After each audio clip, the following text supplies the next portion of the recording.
The phone on my kitchen counter was already on speaker when my world tilted sideways.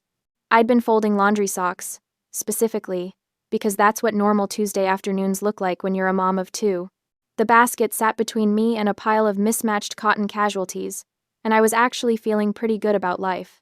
Lucy and Noah were at the table behind me, sharing the good crayons, working on what Lucy called a family portrait that featured everyone with triangle bodies and circle heads. Then Allison's voice cut through the room like a knife through butter. "I know you'll understand. Kat, we're curating a very specific future leader image for Madison's party. Lucy and Noah are sweet, but they don't quite fit the aesthetic we need for these VIP parents." I froze. The sock, one of Noah's tiny Spider-Man ones, dangled from my hand like a surrender flag. "Wait." My voice came out strangled. "What did you just say?" Behind me, Lucy hummed while she colored. Noah made explosion noises as he added what I assumed were dinosaurs to the family scene. They had no idea. No clue that their aunt, my own sister, was currently explaining why they weren't good enough to attend their cousin's birthday party. "You're not inviting them?" I turned toward the phone, my hands starting to shake. "Allison, their family." "Oh, Kat." Her tone shifted to that practiced sympathy she'd perfected over the years, the one that made you feel like you were the unreasonable one. "This is exactly why I wanted to talk to you privately. It's better for them not to be there. They'd feel so out of place among these high-caliber kids. Madison's guest list is very strategic this year. We're talking children of venture capitalists, tech executives, the mayor's daughter. It's about networking. Madison's future depends on these connections. High-caliber kids." The words settled in my chest like stones. "They're 7 and 5, I said slowly. "It's a birthday party, not a shareholder meeting." "Don't be naive." Allison's voice took on an edge. "These relationships matter. Brian and I have worked incredibly hard to get Madison into Rosewood Academy. Do you know what the competition is like? We can't afford to have her associated with—" She caught herself, but not quickly enough. "Associated with what?" My voice was barely a whisper. "Finish that sentence, Allison." "I just mean, your kids are wonderful in their own way, but they're not quite at the same developmental level. Madison's friends are all reading at 8th grade levels. They're taking Mandarin and competitive chess. I don't want Lucy and Noah to feel bad about themselves." The Spider-Man sock fell from my hand. I'd spent 34 years as the peacekeeper. The younger sister, who smoothed things over, who bent and flexed and accommodated, who took the smaller bedroom, the later graduation party time slot, the understanding nod when mom and dad couldn't make it to my events because Allison needed them more. My eyes drifted to the table. Lucy had added hearts around the stick figures.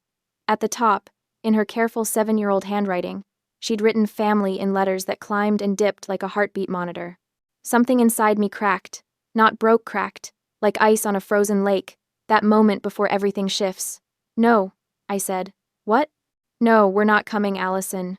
If my children aren't good enough for your party, neither am I." The silence on the other end stretched for 3 full seconds. Then, "Are you serious right now? Don't be dramatic." "I'm not being dramatic. I'm being clear." My voice was steady now, stronger than I'd heard it in years. "You just told me my kids don't fit your aesthetic, that they're not high caliber enough. So, we're out, all of us. Kat, you're completely overreacting. This is why I tried to handle this delicately." I ended the call. My hand was shaking as I set the phone face down on the counter. The kitchen suddenly felt too quiet, except for the gentle scratch of crayons on paper. "Mommy?" Lucy's voice was small. "Was that Aunt Allison?" I turned around, wiping my eyes quickly. "Yes, baby." "Is she mad?" "No, sweetheart, everything's fine." But it wasn't fine. Nothing about this was fine. The front door opened, and Thomas's footsteps echoed down the hall. He appeared in the kitchen doorway, still in his suit from work, his tie loosened. One look at my face, and he was moving toward me. What happened? I opened my mouth, closed it, tried again. Allison called. He waited, his dark eyes searching mine. She uninvited the kids to Madison's party, said they don't fit the aesthetic she needs. Wrong caliber. The words tasted bitter. She wanted me to understand that it's better for them that they'd feel out of place with the quality children she's inviting. Thomas's jaw tightened, that muscle near his temple jumping the way it did when he was furious but contained. "What did you say?" "I told her we're not going. None of us." He studied me for a long moment, and I braced myself for him to suggest we smooth it over. That family was important.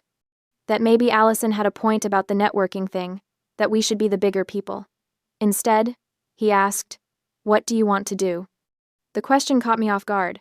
Not what should we do, not what makes sense, what do I want? I looked at Lucy and Noah, still absorbed in their drawing, still safe in their bubble of crayons and imagination. "I want to protect them," I whispered. "I want to draw a line, and never let anyone make them feel less than enough. Not even family. Especially not family." Thomas pulled me into his chest, his hand steady on my back. "Then that's what we'll do." Over his shoulder, I could see Lucy adding more hearts to her picture. She'd drawn a sun in the corner, and was carefully coloring it yellow. "We're not going," I said again, this time to myself. Thomas nodded against my hair. "We're not going." Behind us, Noah announced that he'd finished his dinosaur family, and could he please have a snack? Life moved forward. The laundry still needed folding, dinner still needed making, but something fundamental had shifted. I'd said no to my sister for the first time in my life, and I had no idea that it was only the beginning. Special Adventure Day, I announced to the kids after school, forcing brightness into my voice. "This Saturday, we're going to do something amazing instead of going to Madison's party." Lucy's face fell. "We're not going?" My heart cracked. "We're going to have so much more fun, I promise. Just the four of us." "Did we do something wrong?" Her voice was so small. I knelt down, pulling both kids close. "No, baby, never. You are perfect. Both of you are perfect." Noah's lip trembled. "Doesn't Maddie want us there?" "Sometimes grown-ups make choices that don't make sense," I said carefully, blinking back tears. "But it has nothing to do with you. You didn't do anything wrong." Lucy nodded, but I could see the confusion in her eyes. The hurt. I was going to make this right, somehow. The resolve settled in my bones, carrying me through the rest of the evening routine. That night, after the kids were in bed, I found Thomas in his study. His laptop was open, his expression focused. "What are you doing?" I asked from the doorway. He looked up, and there was something dangerous in his eyes, something calculating. "Brian called me today like nothing happened. Like his wife didn't just publicly humiliate you and the kids. He wants me to fast-track his contract so he can announce it at the party." Thomas leaned back in his chair. "That kind of arrogance makes me suspicious." "Suspicious how?" "No one is that confident unless they think the deal is already done, unless they think they have leverage." He turned back to his screen. "I'm having my VP of Operations pull the full file on Monroe Construction. Every document, every project, every subcontractor. Is that normal?" "Due diligence?" "Always." He smiled, but it didn't reach his eyes. "Brian's forgotten something important. I didn't build Northbridge Holdings by being careless. And I certainly don't let family dynamics cloud my business judgment." I moved closer, reading the email he was composing to his executive team. Subject: Monroe Construction, Comprehensive Review. Priority: High. Pull all documentation. I want a complete audit before we proceed. What are you looking for?" I asked. Thomas's fingers paused over the keyboard. "I don't know yet. But Brian's behavior today, the entitlement, the assumption it doesn't sit right. Someone that's sure of himself either has something concrete, or he's been operating on borrowed confidence." He hit send. "What if you don't find anything?" "Then I politely decline the contract on business grounds, and we move on with our lives." He stood, closing his laptop. "But if I do find something?" He didn't finish the sentence. He didn't need to. I'd been with Thomas long enough to recognize that look. Cold, focused, relentless. It was the same expression he wore when a competitor tried to undercut him, or a partner tried to manipulate terms. Brian had made a mistake. He'd assumed that family meant Thomas would be soft, that personal relationships would make him careless.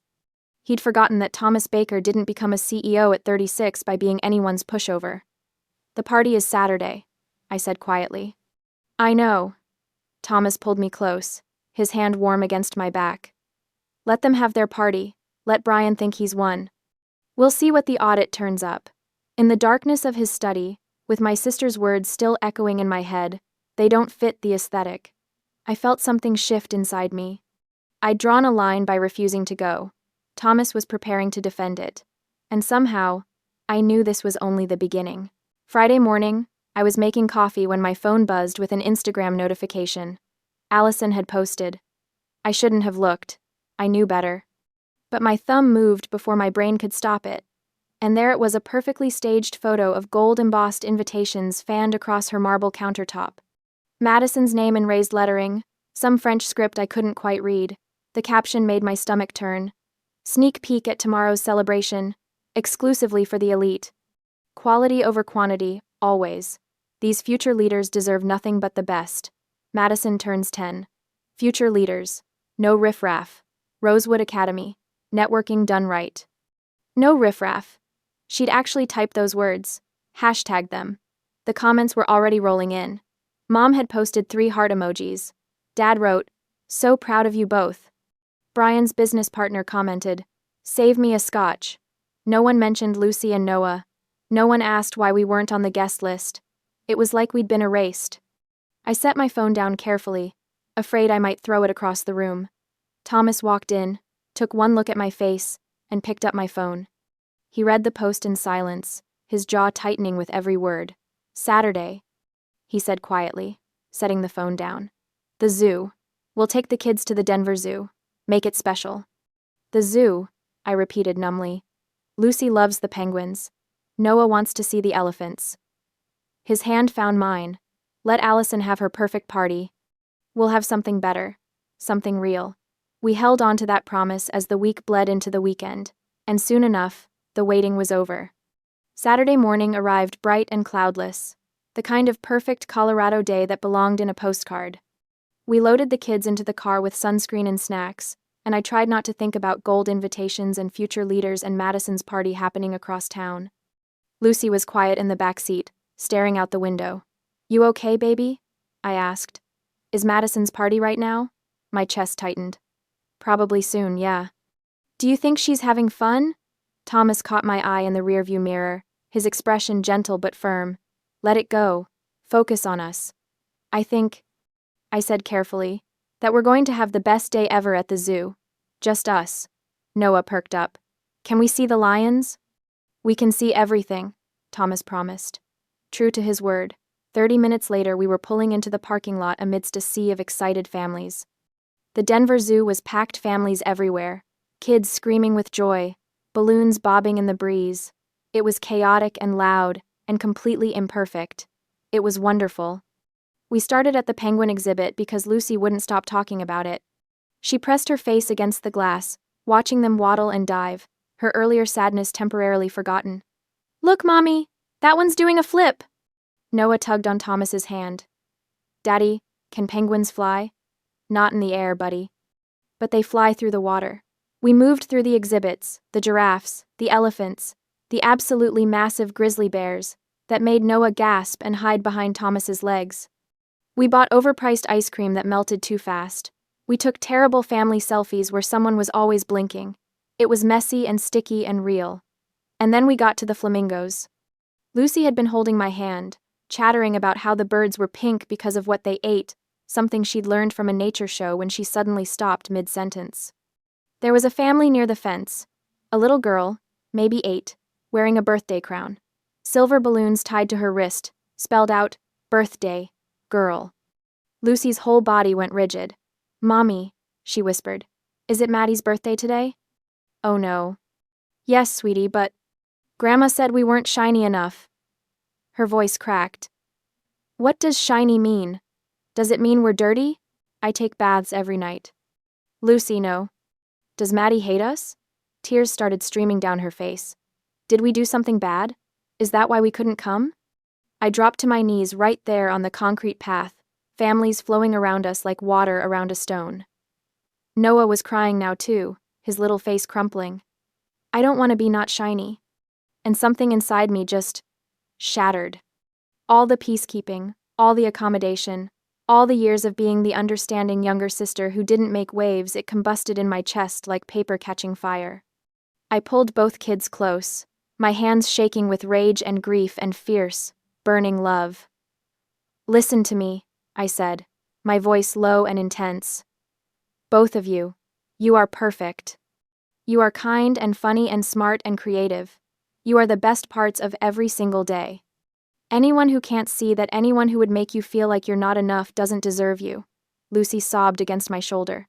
But Aunt Allison said, Aunt Allison is wrong. The words came out harder than I intended, but I meant every syllable. She is wrong, and what she did was cruel, and it has nothing to do with who you are. I felt Thomas's hand on my shoulder, steady and warm. Noah was wiping Lucy's tears with the Zoom app, leaving smudges of ink on her cheeks. The simple gesture, Big Brother taking care of his sister, made my heart crack and reform into something stronger. We love you, Thomas said, kneeling down beside me. More than anything in this world, and we will never ever let anyone make you feel small. That's a promise, Lucy hiccuped, her arms tight around my neck. Even family? Especially family, I whispered. We stayed there for a long time, the four of us nodded together on the path while the world moved around us. When we finally stood up, something fundamental had shifted. I wasn't going to be the peacekeeper anymore. I was going to be the protector. The clarity of that moment stayed with me as we drove home, washed off the day's grime, and finally settled the house for the night. That night, after the kids were finally asleep, exhausted from the zoo and the emotional weight of the day, I found Thomas at his laptop again. The blue light illuminated his face, casting shadows that made him look dangerous. What are you doing? I asked, though I already knew. Reading. He didn't look up from the screen. Find anything? His finger paused over the trackpad. Smoke. Not fire yet, but definitely smoke. He turned the laptop toward me. The screen showed a dense audit report, full of financial jargon and highlighted sections. Brian's insurance certificates are outdated on 2 projects. His subcontractor payment schedules are irregular, and there are some vendor complaints about intimidation tactics. Thomas's voice was clinical, detached.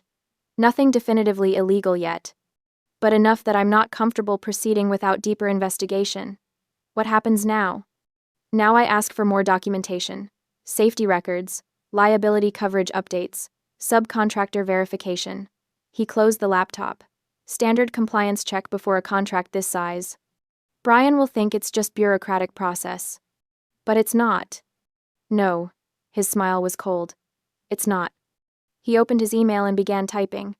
To Brian Monroe, subject Monroe Construction, pre-contract documentation. Brian. Per standard protocol for contracts exceeding $15 million, Northbridge Holdings requires updated compliance documentation before final review. Please submit the following by end of business Monday. 1. Updated liability insurance certificates. 2. Subcontractor payment verification for all active projects. 3. Safety incident reports past 24 months. This is standard procedure. Looking forward to reviewing and moving forward. Best, Thomas. You're giving him the weekend, I said. I'm giving him hope. Thomas hit send. Let him enjoy Madison's party. Let him brag to his country club friends about the big Northbridge deal. Let him think he's won. And then? Thomas stood, closing his laptop with a soft click. And then we see how he handles actual scrutiny. In the darkness of his study, I saw my husband clearly not just the CEO, not just the careful businessman, but the man who'd knelt beside me on a zoo path and promised our children he'd never let anyone make them feel small. They hurt our kids, I said quietly. I know. This isn't just about business anymore, is it? Thomas's hand found mine in the dark. It was always about family, Catherine. Brian just forgot which family actually matters. Upstairs, I could hear Noah's sound machine humming through the monitor. Lucy had probably kicked off her covers again, the way she always did. Tomorrow was Sunday. Allison would probably post party photos Madison with her elite friends, the perfect aesthetic, quality over quantity. But Monday was coming, and with it, consequences. Sunday passed in a blur of quiet tension, a holding pattern before the storm. Monday morning arrived with deceptive calm. I woke up to sunlight streaming through the curtains and Thomas already dressed for work, his tie perfectly knotted, his expression unreadable. Big day? I asked, though I already knew the answer. Just another Monday. He kissed my forehead. I sent the documentation request to Brian Saturday night. Let's see how quickly he responds. After he left, I made breakfast and got the kids ready for school. Lucy was still quiet, more subdued than usual, and it made my chest ache. Noah asked twice if we could go back to the zoo, and I promised we would soon. I didn't check my phone, didn't look at the family group chat, didn't scroll Instagram to see the inevitable flood of party photos. I'd gone silent, and the silence felt like power. It was a quiet strength that carried me through the weekend and into the start of the week, shielding me from the noise outside. By afternoon, my mother had apparently noticed. My phone rang her name on the screen and I let it go to voicemail. She called again. I declined. A text appeared. "Catherine, this silent treatment is childish. Your sister's feelings are hurt." I stared at the message for a long moment, then set my phone face down on the counter. Allison's feelings were hurt. Not my children's, not Lucy's, who'd cried at the zoo, not Noah's, who'd asked if he was dirty. Allison's. I didn't respond. I let the screen go dark, maintaining my silence until the evening brought news. That evening, Thomas came home with his tablet, his expression thoughtful. "Brian sent the documentation," he said, showing me the email. "Tom, here's everything you requested. Standard stuff, all in order. Let's get this signed. Need to announce by next week? Investors are getting antsy. Also, can we have lunch on Friday? Got some great momentum going." "He thinks the deal is moving forward," I said. "He's certain of it." Thomas scrolled through the attached files. "Look at the tone. Casual, confident. He's already talking about next steps." "Is everything in order?" Thomas's smile was razor sharp. "That's what my legal team is determining right now. But there's something else." He opened another document. "Brian's been telling people the deal is done.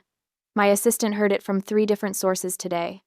He's been at the country club, telling investors that Northbridge Holdings is fully committed to funding his expansion." "But you haven't signed anything." "Exactly." Thomas set down the tablet.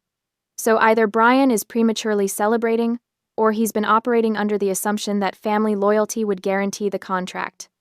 Either way, it's poor business practice.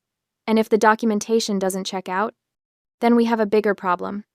The threat of that problem lingered in the back of our minds for the following days, a storm gathering on the horizon.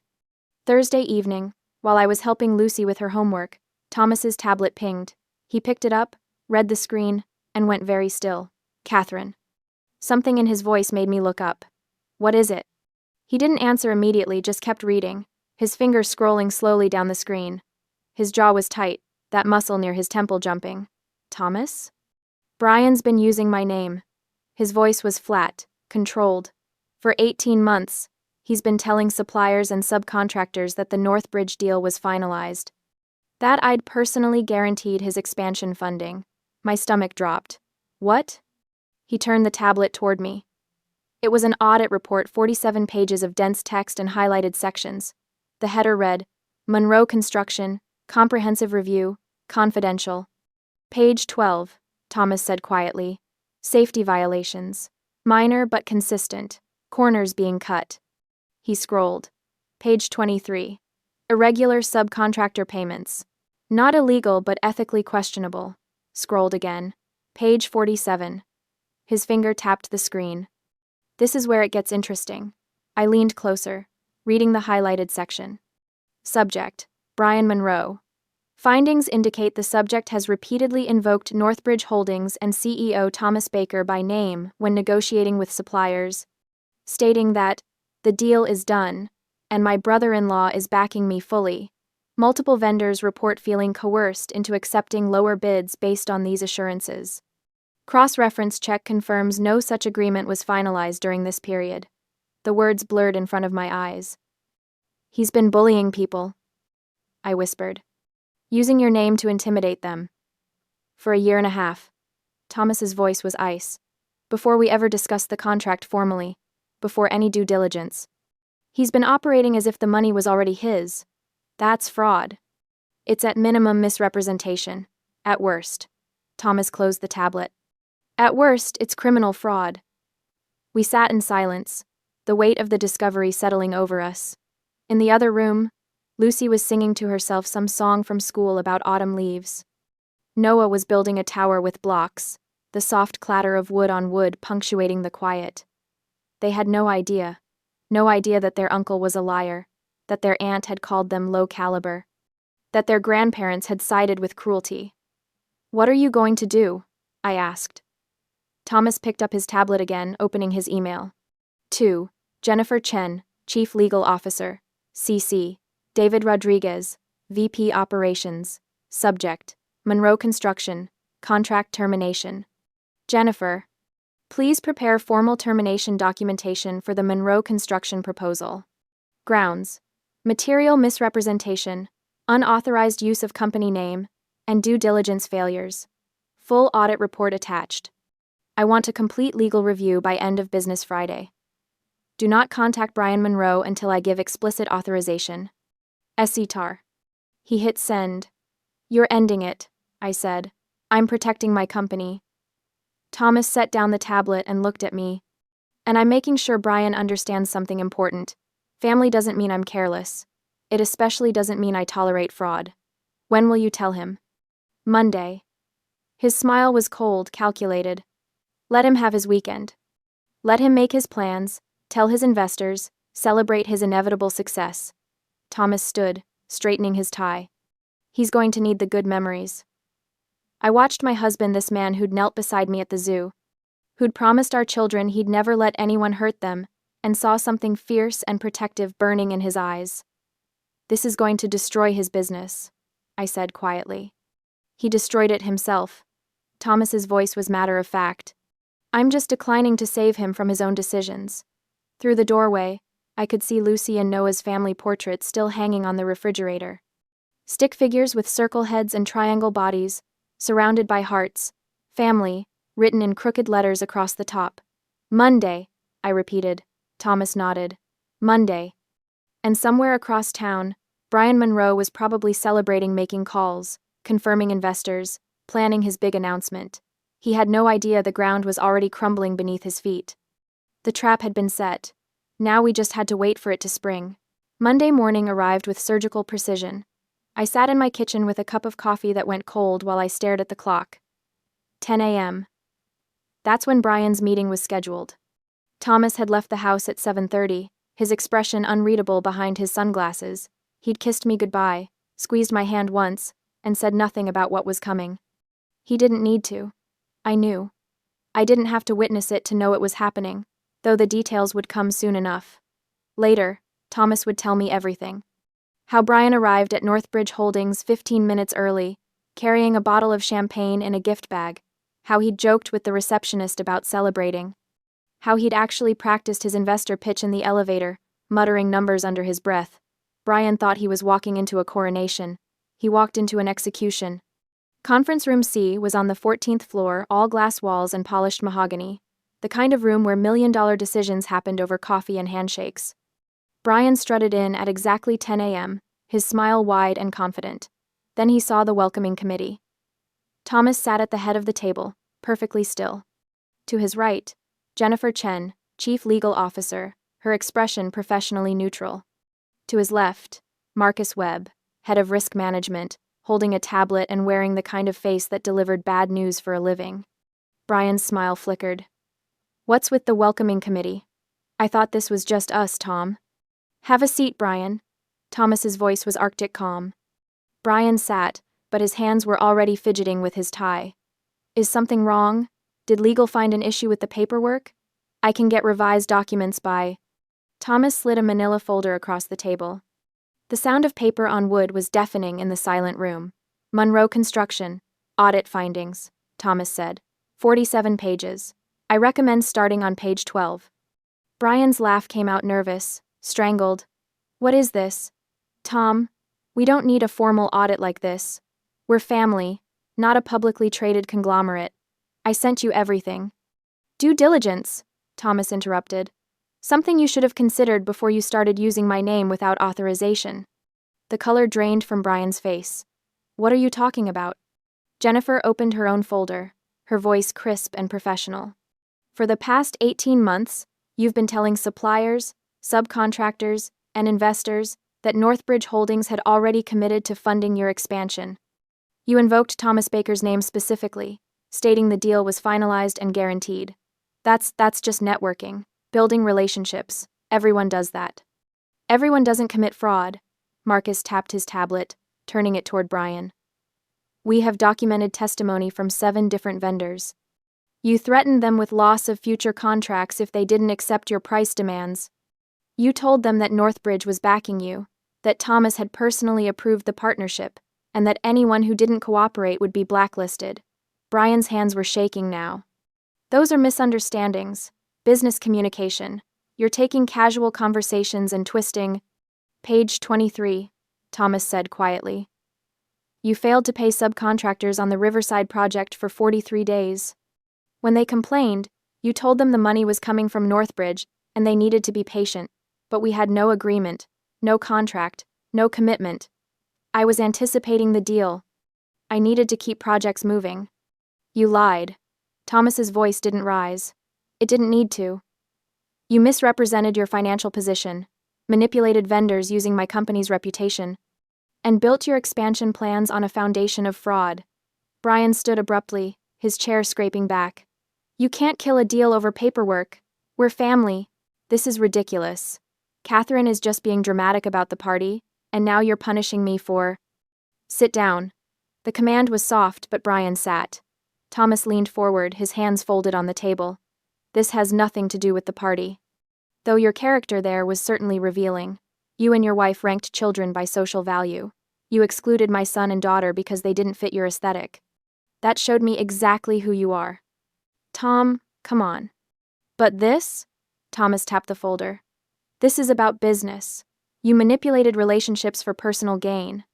You lied to vendors, threatened suppliers, and used my name, my company's reputation to bully people into accepting your terms. For 18 months, you operated as if my money was already yours. Brian's face was red now, sweat beading on his forehead. I can fix this. I can apologize to the vendors. I can... Page 47. Thomas's voice was ice.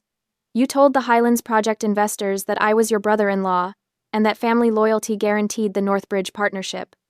You sold them shares in your expansion based on money you didn't have. That's investment fraud, Brian. The room went silent. Jennifer slid a document across the table. Official letterhead, dense legal text. Northbridge Holdings is formally declining the Monroe construction proposal, she said. Effective immediately. Furthermore, we are legally obligated to report these findings to the state licensing board. They'll conduct their own investigation.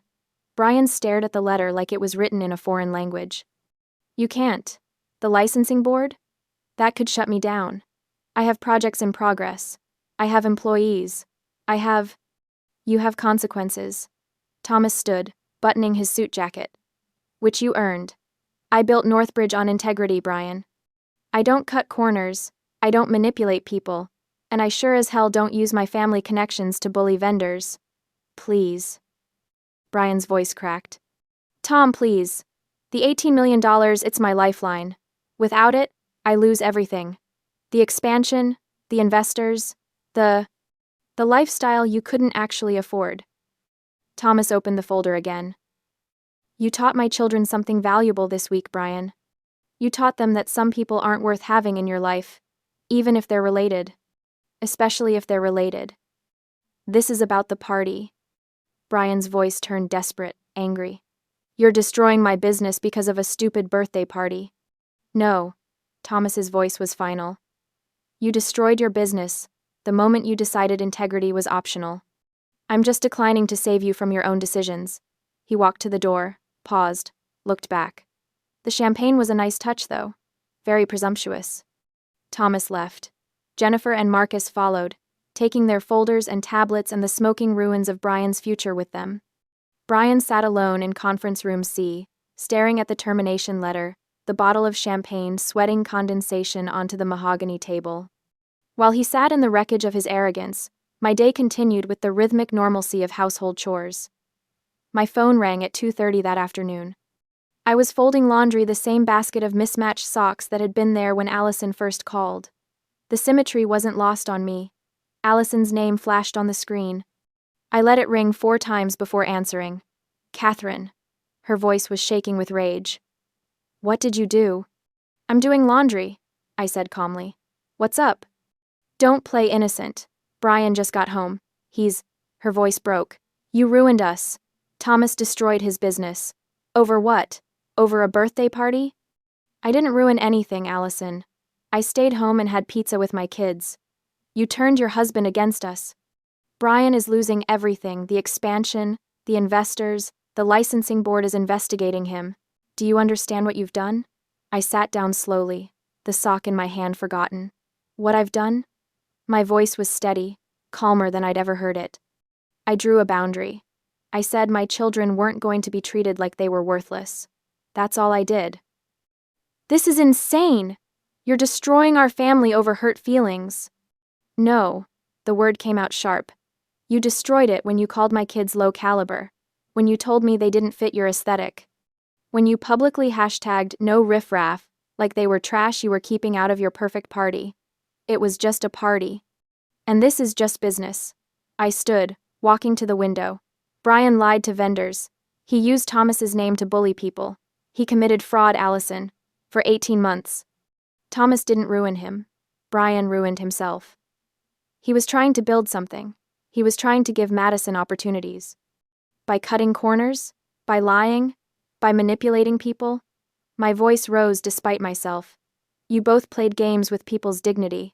Turns out Thomas doesn't play games. Catherine, please. Her voice shifted to pleading. Talk to Thomas. Make him stop the licensing board investigation. We can fix this. Brian can apologize. No. The word hung in the air. What? No, I repeated. I'm not fixing this. I'm not smoothing it over. I'm not being the peacekeeper who bends and accommodates and pretends everything is fine when it's not. You made your choices. Brian made his. Now you get to live with them. You're really going to let your sister lose everything? You were really going to let my children think they weren't good enough? I countered. That they were too low class for your aesthetic? That they were riffraff? Silence. That's what I thought, I said quietly. Goodbye, Allison. Catherine, wait. I ended the call. And then, for the first time in my life, I blocked my sister's number. The action felt monumental, like closing a door that had been swinging open in the wind for 34 years, letting in cold air and criticism, and the constant demand that I be smaller, quieter, more accommodating. I blocked my mother's number next, then my father's. The silence that followed was deafening, and absolutely, perfectly freeing. I sat in that freedom as the afternoon wore on, watching the light change until the sound of a car in the driveway signaled the end of the workday. That evening, Thomas came home to find me in the backyard with the kids. Lucy was on the swing set, Noah was digging in the sandbox, and I was sitting on the porch steps with a glass of wine, watching the sunset paint the sky pink and gold. He sat down beside me, loosening his tie. How'd it go? I asked, though I'd already heard from Allison's call. Exactly as planned. He took my wine glass, sipped, handed it back. Brian thought he was getting champagne and congratulations. He got a termination letter and a referral to the state licensing board. Allison called me, screaming. I'm sure she did. I blocked her number. And my parents. Thomas turned to look at me, his expression unreadable. How do you feel? I watched Lucy pump her legs, going higher and higher, her hair streaming behind her like a flag. Noah was building a sandcastle, humming to himself. Free, I said honestly. Lighter, like I've been carrying something heavy for so long that I forgot I was carrying it, and now I've finally put it down. Thomas's arm came around my shoulders, warm and solid. They called my babies riffraff, I whispered, and I almost let it go. I almost peace-kept my way through it like I always do. But you didn't. No, I leaned into him. I didn't. I drew a line, and you defended it. Always will, Lucy called out from the swing. Mommy, watch how high I can go.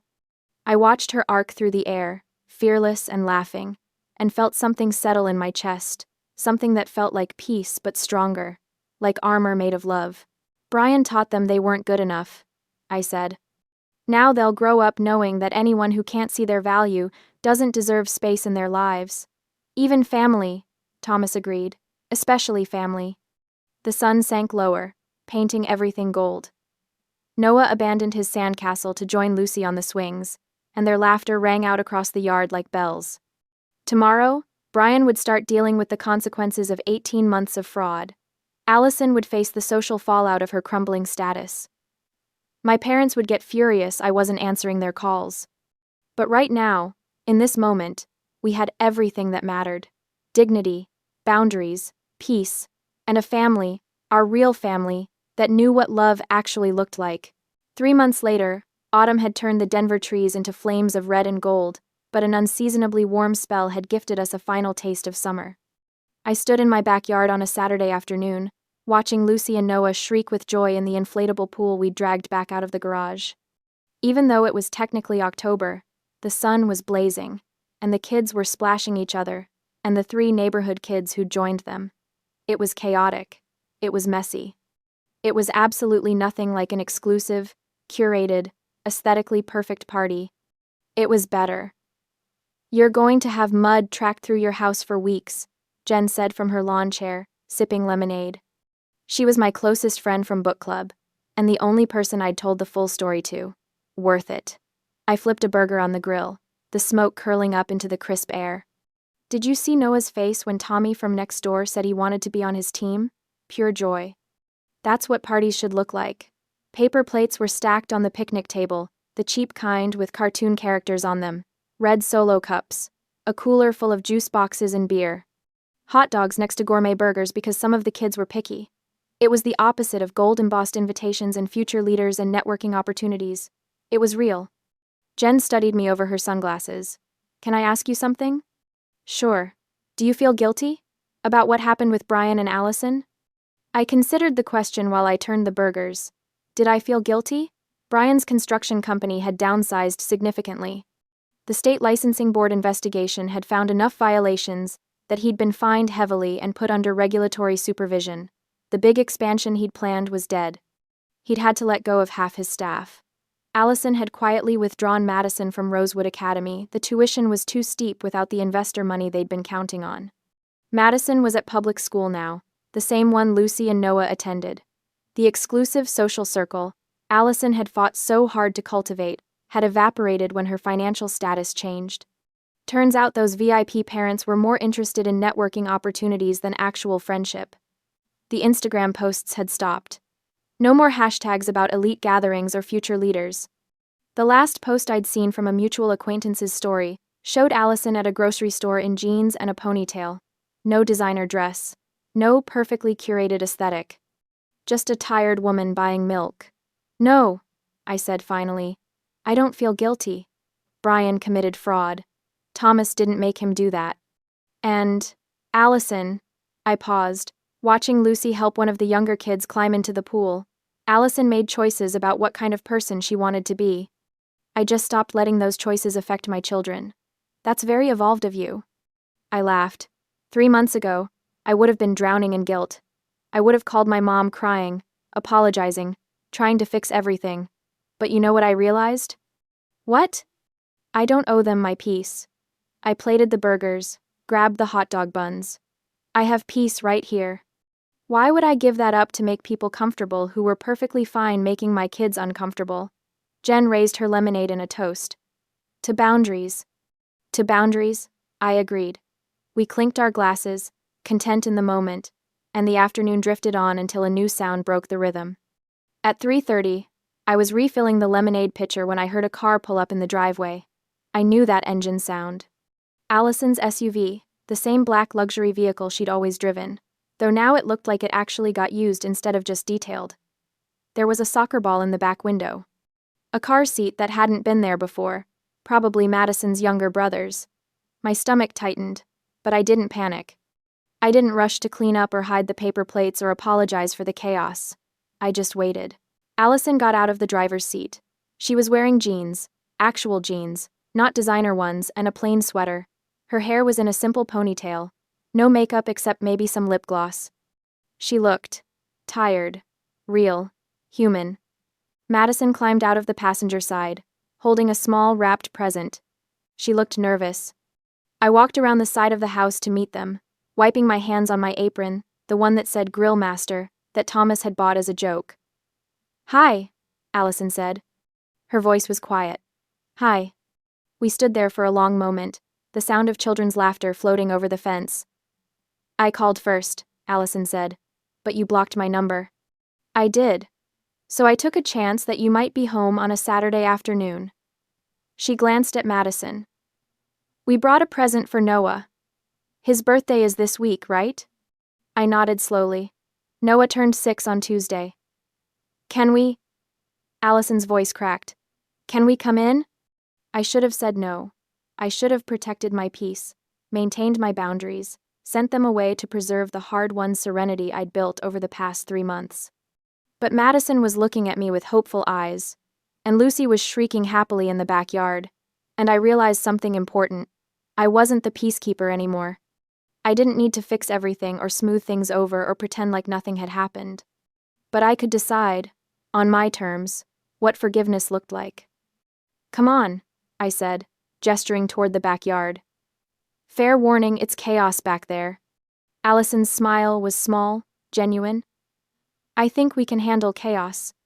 She followed me around the side of the house, clutching the gift like a shield. Madison spotted the pool immediately and froze, clearly uncertain if she was allowed to join. Lucy looked up, saw her cousin, and waved enthusiastically. Maddie, come play, we're having a water war. No hesitation, no grudge, just pure forgiveness. Madison looked at Allison, who nodded. Within minutes, Madison had ditched her shoes and was in the pool fully clothed, laughing as Noah splashed her with water. The kids didn't care about aesthetics or exclusive guest lists, or who fit whose image. They just cared about having fun. Allison stood beside me at the grill, watching. Her hands were shaking. Catherine, she said quietly. I'm sorry. The words hung in the air between us. I didn't respond immediately. I plated a hot dog, added ketchup for one of the kids, handed it over. What exactly are you sorry for? I asked finally. Allison flinched. For what I said about Lucy and Noah, for the party, for... She took a shaky breath. For spending so long trying to impress people who didn't actually care about us that I forgot what actually matters, which is... family. Real family. Not networking contacts or social status.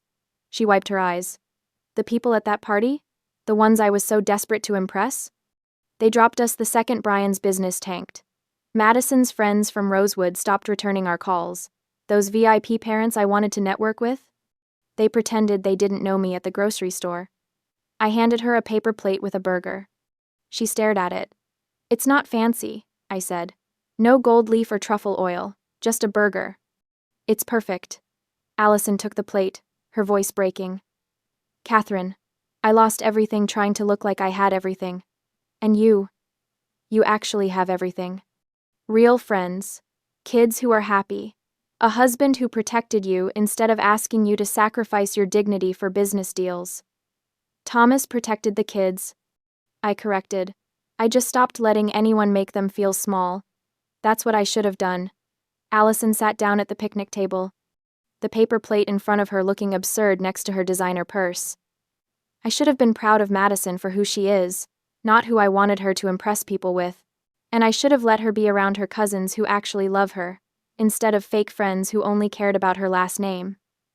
From the pool, Madison was teaching Noah some kind of complicated splash technique. Lucy was laughing so hard she had hiccups. It's a start, I said carefully. Allison looked up. What? Your apology. It's a start. I sat down across from her. But I'm not who I was 3 months ago, Allison. I'm not the same person. I'm not going to bend and accommodate and pretend like things are fine when they're not. If you're here because you want back into my life, you need to understand something. Okay. My kids come first. Always. If you ever make them feel less than, we're done. Not just blocked, numbers done. Done. I won't sacrifice their well-being for family harmony. Not anymore. Allison nodded, tears streaming down her face. I understand, and I promise no more exclusive parties, no more rankings. No more treating any child like they're not good enough. Good. We sat in silence for a moment, watching the kids play. Madison was completely soaked, her hair plastered to her face, laughing harder than I'd seen her laugh in years. She's happier at public school, Allison admitted, more relaxed, less pressure to be perfect all the time. Lucy loves having her in her class. Really? Really. She talks about Maddie every day. Apparently they're partners in science now. Allison's smile was watery but genuine. I missed 3 months of that. 3 months of my daughter being actually happy because I was too proud to admit I was wrong. You're here now. Am I? Allison looked at me uncertainly. Are we okay? I thought about it, really thought about it. Was I ready to let her back in? To risk the peace I'd built? But then I looked at Madison in the pool, and Lucy teaching her the splash game, and Noah offering to share his juice box. The kids had already forgiven her. Maybe I could too. Slowly, carefully. With boundaries firmly in place.